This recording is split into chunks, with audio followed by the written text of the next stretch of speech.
میں سچ کہتا ہوں کہ دنیا میں ایک بادشاہ پیدا ہوگا اور اس کا نام تیمور ہوگا کہ جو اس دور کا سب سے بڑا حکمراں ہوگا۔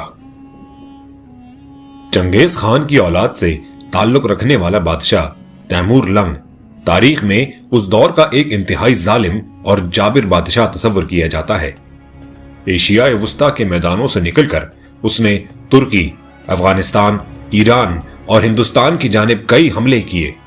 خلافت عثمانیہ کے سلطان بایزید یلدروم کو تیمور کے ہاتھوں ہی شکست اور موت کا سامنا کرنا پڑا تھا۔ گو کہ تیمور نام کا مسلمان تو تھا، مگر ابھی تک اس کے خون میں منگولوں کی جاہلیت اور سفاکی باقی تھی۔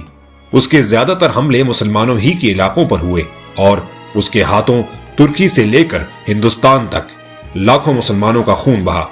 اس نے تقریباً سن 1398 میں دہلی پر بھی قبضہ کیا تھا۔ اس کی ٹانگ میں نقص تھا کہ جس کی وجہ سے یہ لنگڑا کر چلتا تھا، اسی وجہ سے اس کا نام تیمور لنگ پڑ گیا۔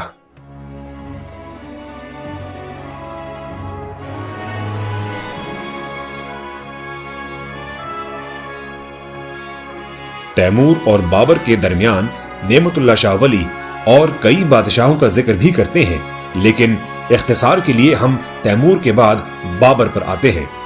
بابر نے سن 1504 میں کابل پر قبضہ کیا اور پھر سن 1526 میں پانی پت کی جنگ میں ابراہیم لودھی کو شکست دے کر ہندوستان کو اپنی سلطنت میں شامل کیا اور ہندوستان میں مغلیہ سلطنت کی بنیاد رکھی کہ جو 300 سال تک قائم رہی۔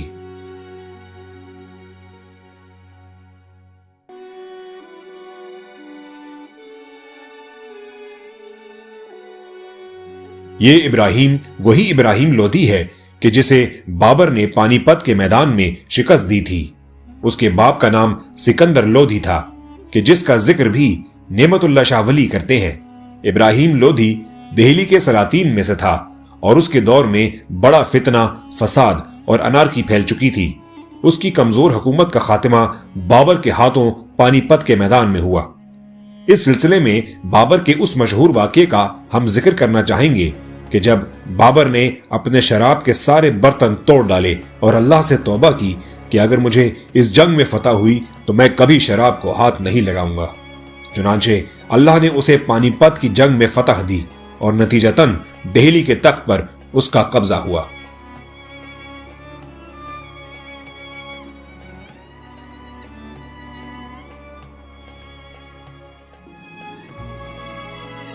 مغل سلطنت پر بابر کے بعد ہمایوں تخت نشین ہوا اور بعد ازاں اپنی ہی فوج کے ایک پشتون جرنیل شیر شاہ سوری کے ہاتھوں شکست کے باعث اسے اپنا تخت چھوڑ کر ایران فرار ہونا پڑا۔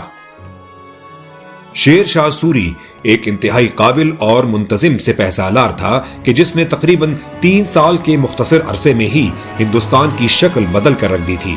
اس کا دیا ہوا زمینوں کی تقسیم اور سڑکوں کا نظام آج تک قائم ہے۔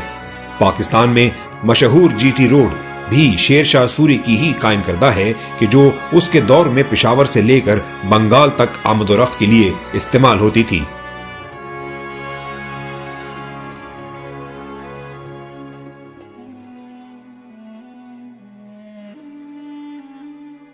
اس کے بعد 4-5 اشعار میں نعمت اللہ شاہ ولی یہ تک بتاتے ہیں کہ اس افغان کا نام شیر شاہ ہوگا، وہ چند سال ہندوستان پر حکومت کرے گا اور پھر اس کی وفات کے بعد اس کا بیٹا تخت پر بیٹھے گا۔ ہمایوں ایران سے مدد لے کر ہندوستان پر دوبارہ حملہ کرے گا اور شیر شاہ کے بیٹے کو شکست دے کر تخت دہلی کو واپس حاصل کر لے گا، اور پھر یہی ہوا۔ سن 1539 میں شیر شاہ سوری نے ہمایوں کو شکست دی، مگر شیر شاہ کی وفات کے بعد اس کے بیٹے جلال خان کو ہمایوں کے ہاتھوں شکست کا سامنا کرنا پڑا اور تخت دہلی ایک بار پھر ہمایوں کے قبضے میں آ گیا۔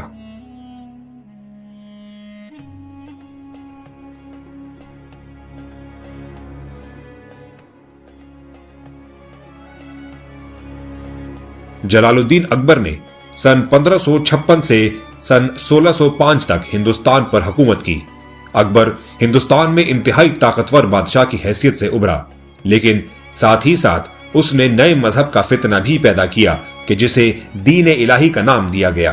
اس فتنے کا سدباب کرنے کے لیے اللہ نے اپنے ایک خاص وجود حضرت مجدد الف ثانی کو بھیجا۔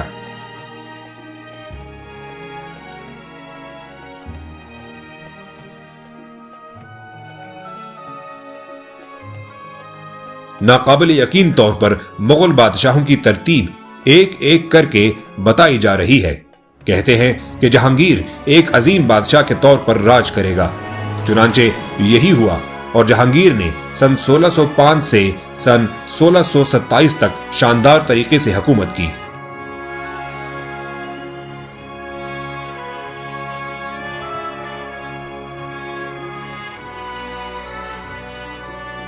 یہ بات ہم جانتے ہیں کہ شاہ جہاں کی زندگی میں ہی شاہ جہاں کے بیٹے دارا شکوہ نے تخت پر قبضہ کر کے شاہ جہاں کو محل میں نظر بند کر دیا تھا۔ بعد ازاں شاہ جہاں کی وفات کے بعد شاہ جہاں کے چاروں بیٹوں میں تخت کے حصول کے لیے جنگیں ہوئیں کہ جن کے نتیجے میں اورنگزیب عالمگیر تخت نشین ہوا۔ یہ وہی شاہ جہاں ہے کہ جس نے اپنی بیگم ممتاز محل کے لیے تاج محل تعمیر کروایا تھا۔ شاہ جہاں سن 1627 سے سن 1658 تک حکمران رہا اور پھر سن 1666 میں قید میں ہی انتقال کر گیا۔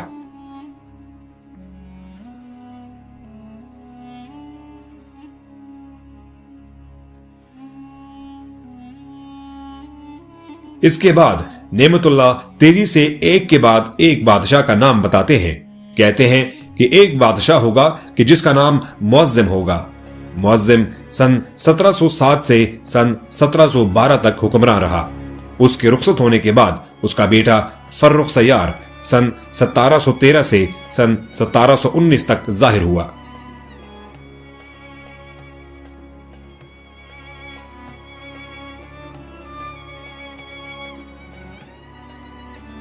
سن 1739 میں نادر شاہ نے ایران سے آ کر دہلی پر قبضہ کیا اور دہلی کو تاخت و تاراج کر دیا۔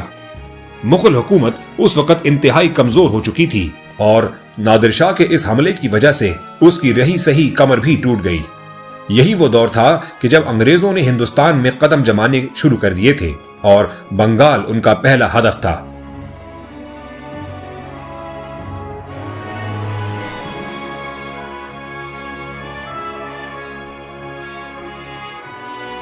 نواب سراج الدولہ بنگال کے حکمران تھے اور سن 1757 میں جنگ پلاسی میں شکست کھا کر انگریزوں کی قید میں چلے گئے۔ دہلی کی مغل حکومت اس قدر کمزور ہو چکی تھی کہ نواب سراج الدولہ کی کوئی مدد نہ کر سکی۔ ایک طرف انگریز ہندوستان پر قبضہ کر رہے تھے اور دوسری جانب ہندوستان کے اندر مرہٹا ہندو ایک خطرناک قوت کے طور پر ابھر کر مسلمانوں کے لیے خطرہ بن چکے تھے۔ نادر شاہ کے بعد افغانستان سے احمد شاہ ابدالی کو شاہ ولی اللہ رحمۃ اللہ علیہ نے مسلمانوں کی مدد کے لیے طلب کیا کہ جنہوں نے آ کر مرہٹا قوتوں کا سر کچل دیا۔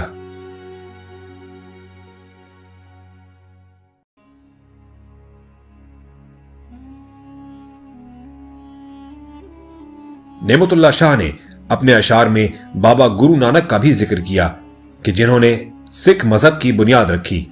بابا گرو نانک سن 1429 میں پیدا ہوئے اور سن 1539 میں ان کا انتقال ہوا۔ نعمت اللہ بیان کرتے ہیں کہ بابا گرو نانک کو ماننے والوں کو سکھ کہا جائے گا۔ سکھ مذہب کا آغاز ہی بابا گرو نانک نے کیا ہے۔ اس کے بعد وہ کہتے ہیں کہ سکھ قوم بعد ازاں مسلمانوں پر بہت ظلم و ستم ڈھائے گی اور یہ ظلم و ستم سالوں تک چلتا رہے گا۔ تاریخ سکھوں کے مسلمانوں پر ظلم و ستم کی گواہ ہے، یہاں تک کہ شاہ اسماعیل اور سید احمد بریلوی کی تحریک سکھوں کے خلاف بھی تھی اور یہ دونوں بالا کوٹ کے مقام پر سکھوں ہی کے خلاف لڑتے ہوئے جاں بحق ہوئے۔ اس دور میں سکھوں کی حکومت لاہور سے لے کر پشاور تک قائم ہو گئی تھی کہ جس میں انہوں نے مسلمانوں پر بے انتہا ظلم و ستم ڈھائے۔ مغلوں کی طرز حکومت سے متعلق نعمت اللہ شاہ ولی فرماتے ہیں کہ عیش و عشرت ان کے دلوں میں گھر کر لے گی اور وہ اپنے دلیرانہ طور طریقے گم کر دیں گے۔ تاریخ ہمیں یہ بتاتی ہے کہ جب بابر ہندوستان میں داخل ہوا تو گھوڑے کی ننگی پیٹھ پر سوار تھا۔ اس کا یہ واقعہ مشہور ہے کہ جب وہ افغانستان سے ہند کی طرف آ رہا تھا تو ایک رات اسے اور اس کے ساتھیوں کو برف باری میں کھلے آسمان تلے پڑاؤ کرنا پڑا۔ قریب ہی ایک غار تھا بابر کے سپاہیوں نے جگہ کم ہونے کے باعث بابر سے کہا کہ آپ غار میں پناہ لے لیں تاکہ برف باری سے بچ سکے، ہم باہر ہی کھڑے رہتے ہیں۔ تو اس پر بابر نے اپنا وہ مشہور تاریخی جملہ کہا کہ یعنی میں یاروں کے ساتھ رہوں گا، خواہ دوزخ ہو یا جنت۔ بابر مغل گھوڑے کی ننگی پیٹھوں پر سفر کرتے، تیز دریا تیر کر پار کرتے اور جسمانی طور پر اتنے قوی اور مضبوط تھے کہ کوئی دشمن ان کے آگے ٹھہر نہیں سکتا تھا۔ لیکن بعد میں زوال کے وقت مغلوں پر ایک وقت وہ بھی آیا کہ مغل شہزادے پالکیوں میں بیٹھ کر میدان جنگ میں جایا کرتے تھے، اپنا سارا وقت رقص و موسیقی اور شراب کی محفلوں میں گزارتے، تلوار کی بجائے عورتوں سے دل بہلاتے اور جسمانی طور پر بھی عیش پرست ہو کر ناکارہ ہو چکے تھے۔ یہی وجہ تھی کہ اورنگزیب عالمگیر کے بعد مغل حکومت کا شیرازہ ہی بکھر گیا اور 7 سمندر پار سے آ کر مٹھی بھر انگریز پورے ہندوستان پر قابض ہو گئے۔ مغلوں کی ایک بہت بڑی کوتاہی یہ بھی تھی کہ انہوں نے محلات، باغات اور مقبرے تو خوب بنائے، مگر جدید جنگی ہتھیار، سائنس اور ٹیکنالوجی اور بین الاقوامی تجارت پر کوئی توجہ نہ دی۔ گو کہ اورنگزیب عالمگیر نے مذہبی حوالے سے کچھ خدمات سر انجام دی، مگر نہ اس سے پہلے اور نہ ہی اس کے بعد مغلوں کی طرف سے اپنی افواج کو جدید طور پر مسلح کرنے پر کوئی توجہ دی گئی۔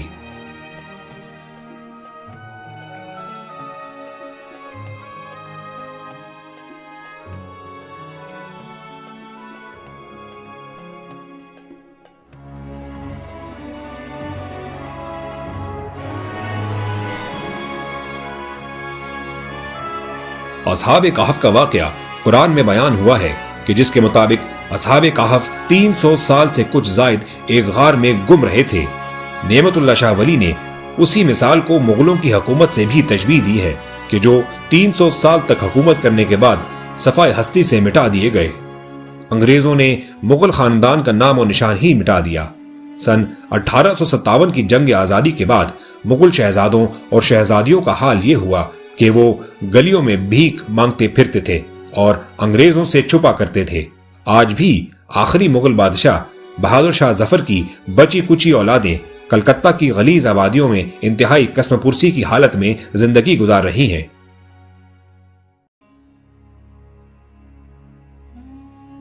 یہ بات تاریخی اعتبار سے کتنی حیرت انگیز ہے۔ جس وقت مغل حکمران اور مسلمان نواب زوال کے دور میں شراب و کباب میں مست تھے، عین اس وقت ایسٹ انڈیا کمپنی تجارت کی آڑ میں ہندوستان میں جڑ پکڑ رہی تھی۔ سن 1601 میں ایسٹ انڈیا کمپنی بنی۔ سن 1757 میں انہوں نے بنگال پر قبضہ کیا۔ سن 1799 میں میسور میں ٹیپو سلطان شہید ہوئے اور پھر سن 1857 میں انہوں نے پورے ہندوستان پر ہی قبضہ کر لیا۔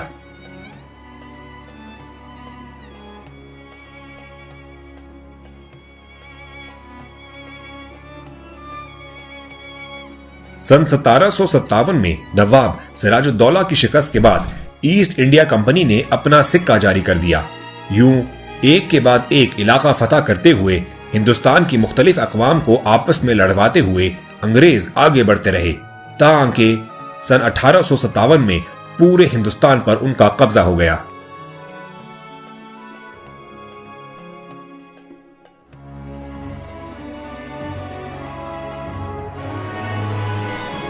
سن 1857 کے بعد جو کچھ نوابوں اور راجوں مہاراجوں کے ساتھ ہوا وہ تاریخ کا ایک ایسا شرمناک اور عبرتناک باب ہے کہ جس کو بیان کرتے ہوئے سر شرم سے جھک جاتا ہے۔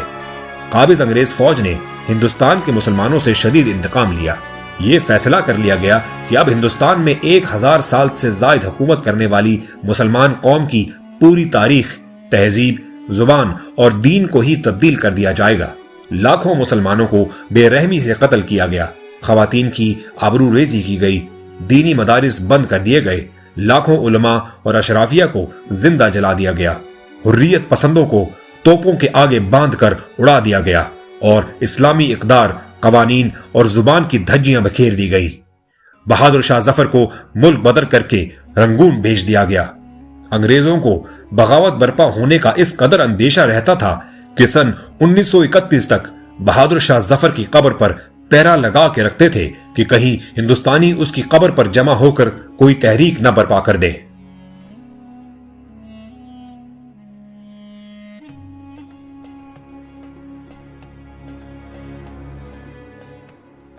یہی وہ مقام ہے کہ جہاں سن 1857 کی جنگ آزادی برپا کرنے والے مسلمانوں سے چوک ہوئی۔ مسلمان اس شعر کی روشنی میں یہ سمجھ رہے تھے کہ سن 1757 میں سراج الدولہ کی شکست سے لے کر سن 1857 میں مسلمانوں کی غلامی کو 100 سال گزر چکے ہیں۔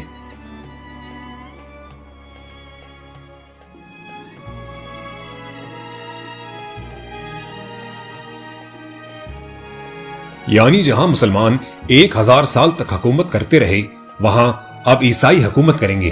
پھر تاریخ نے یہ بھی دیکھا کہ مسلمانوں کا بنایا ہوا پورا نظام ہی درہم برہم ہو کر رہ گیا اور ہندوستان دارالاسلام سے دارالکفر بن گیا۔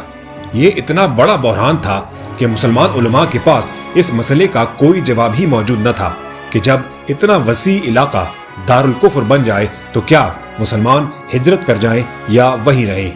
وہاں جمع پڑھا جا سکتا ہے یا نہیں؟ یہاں بغاوت کی جائے یا کافر حکومت کے تحت ہی زندگی گزاری جائے؟ انہی حالات میں افغانستان کی طرف ہجرت کی تحریک بھی برپا ہوئی، مگر ظاہر ہے کہ افغانستان کے پاس اتنے وسائل کہاں تھے کہ وہ لاکھوں پناہ گزینوں کو جگہ دیتا۔ چنانچہ انہوں نے اپنی سرحد ہی بند کر دی۔ جو مسلمان ہجرت کر کے افغانستان چلے گئے تھے وہ بیچارے بھی برباد ہوئے۔ یہ مسلمانوں کے لیے ابتلا کا وقت تھا۔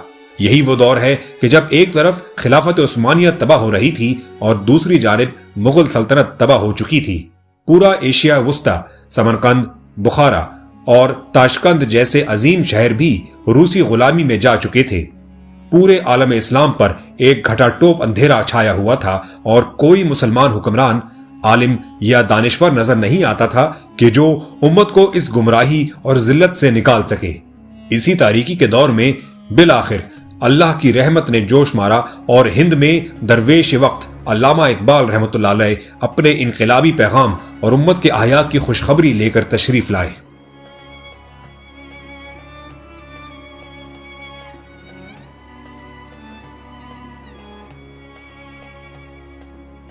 انگریزوں نے یہی کیا۔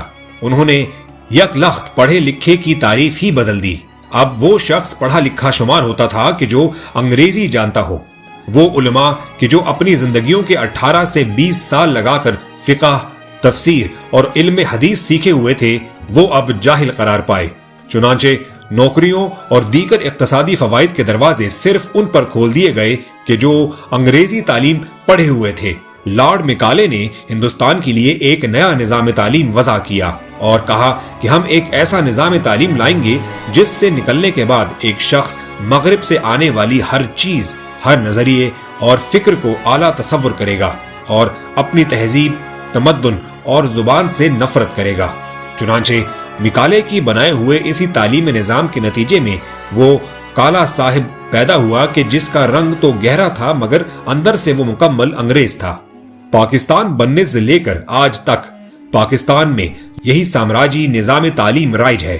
اب تو نوبت یہاں تک پہنچ چکی ہے کہ پاکستان کی نوجوان نسل اردو زبان سے ہی ناواقف ہو چکی ہے۔ ملک کی آزادی کے 67 سال بعد بھی تمام سرکاری خط و کتابت اور گفتگو انگریزی میں ہوتی ہے اور اردو سے کراہت محسوس کی جاتی ہے۔ پاکستان کے حکمران طبقے کا حال یہ ہے کہ اسمبلی کا اسپیکر ملکہ برطانیہ کو خوش آمدید کہتے ہوئے یہ کہتا ہے، "we are your loyal subjects", یعنی ہم آج بھی آپ کے وفادار غلام ہیں۔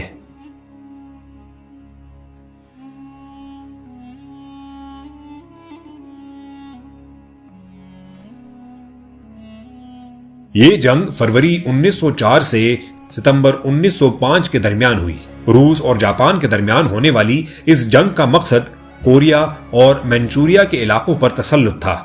جاپان اس جنگ میں فتح یاب ہوا۔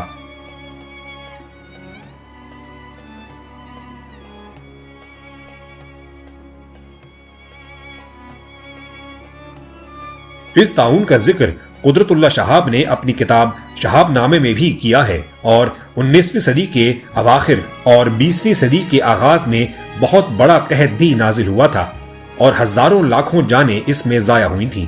چنانچہ شہاب لکھتے ہیں کہ ہندوستانی بھوک سے مر رہے ہوتے تھے اور انگریزوں نے گوداموں میں خوراک ذخیرہ کر رکھی تھی۔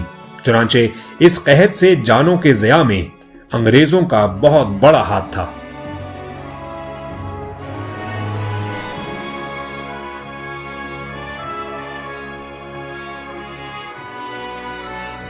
نعمت اللہ شاہ ولی اسی دور کے حوالے سے ہندوستان کے بارے میں لکھتے ہیں کہ یہاں 2 ایسے گمراہ عالم پیدا ہوں گے کہ جن کے نام میں احمد آتا ہوگا، اور وہ قرآن کی غلط تعویل اور تفسیر کر کے بہت گمراہی پھیلائیں گے۔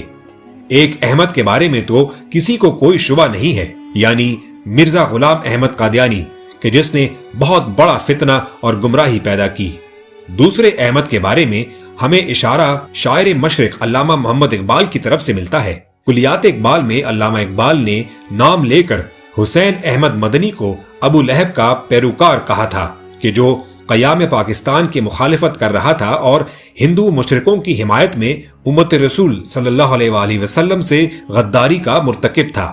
حسین احمد مدنی کی اسی گمراہی کی وجہ سے ہندوستان کے مسلمان تقسیم ہو کر رہ گئے، ہندو مشرکوں پر اعتبار کرنے لگے اور بالآخر پاکستان بنتے وقت کے فسادات میں بڑی بری طرح بے بسی کے عالم میں مارے گئے۔ چنانچہ یہ دوسرا احمد دارالعلوم دیوبند کا حسین احمد مدنی ہی ہے۔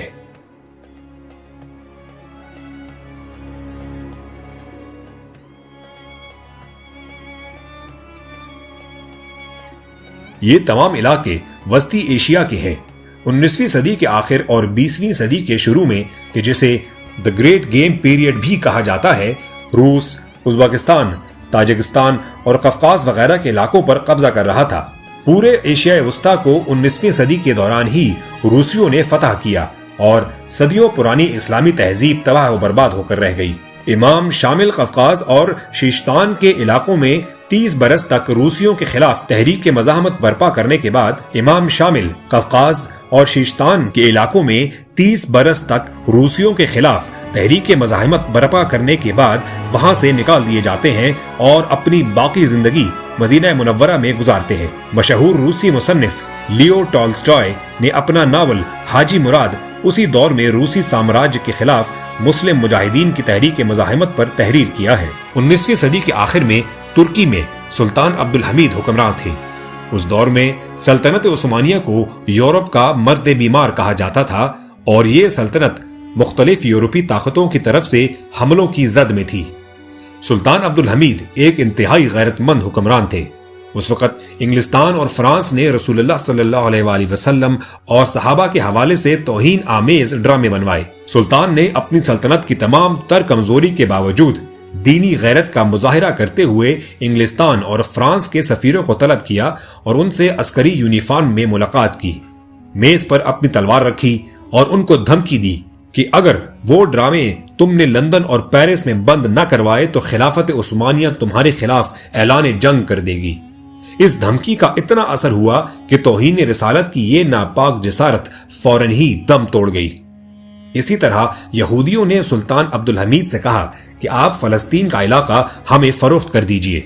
اس کے جواب میں سلطان نے ایک مرتبہ پھر بڑے دلیرانہ انداز میں امت کے مفادات کا دفاع کیا اور ہر قیمت پر فلسطین کا دفاع کرنے کی قسم کھائی اور کہا کہ میری لاش پر سے گزر کر ہی تم فلسطین حاصل کر سکو گے۔ یہودیوں نے پوری خلافت عثمانیہ کا قرضہ اتار دینے کی پیشکش بھی کی، مگر اس خطیر رقم کی لالچ کے باوجود سلطان نے امت کی آبرو کا سودا نہ کیا اور اپنی جگہ پر چٹان کی طرح قائم رہے۔ سلطان عبدالحمید کی وفات کے بعد ہی یہودی اس قابل ہوئے کہ تاج برطانیہ کی مدد سے فلسطین میں اسرائیل کی ناپاک ریاست کا بیج ڈال سکیں۔ سلطان عبدالحمید کی وفات کے بعد ہی برطانوی وزیر خارجہ نے یہودی بینکار لارڈ روتھسچائلڈ کو یہ خط لکھا تھا کہ آپ یہودیوں کو یہ خوشخبری دے دیجئے کہ اب سلطنت برطانیہ فلسطین میں یہودی ریاست قائم کرنے جا رہی ہے۔ نعمت اللہ شاہ ولی نے سلطان عبدالحمید کا نام لے کر پیشگوئی کی کہ